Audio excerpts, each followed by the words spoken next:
रुकन खानसास कौंसल कलवा कुंटला कविता ने जिले निजामाबाद के डिचपल्ली मंडलम मिट्रा जयपल्ली में पंप हाउस के कामों का किया मुआयना।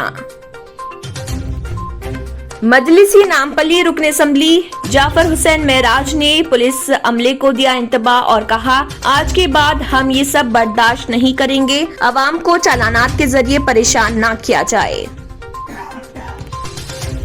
कुलसुमपुरा पुलिस ने पेट्रोलिंग के दौरान खुफिया इतला मिलने पर मुस्तैदपुरा में शजिल नामी 28 साला शख्स के मकान पर किया धावा। उसके कब्जे से 18,000 रुपए मालियत की तंबाकू किए जब्त।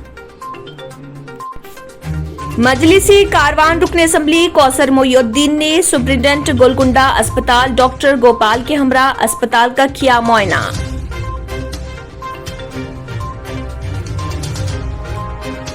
पुलिस की जानिब से हालत नशे में गाड़ियां चलाने वालों के खिलाफ चलाई गई मुहिम में एक पुलिस कांस्टेबल ही पकड़ा गया। अगर आपने हमारे चैनल को अभी तक सब्सक्राइब नहीं किया है तो यहाँ पर रेड कलर का सब्सक्राइब बटन दिख रहा है, उसे क्लिक करें और हमारे चैनल को सब्सक्राइब कीजिए और साथ ही साथ बेल आइकन को भी क्लिक कीजिए, जिससे आपको ताज़ा अपडेट मिलती रहे।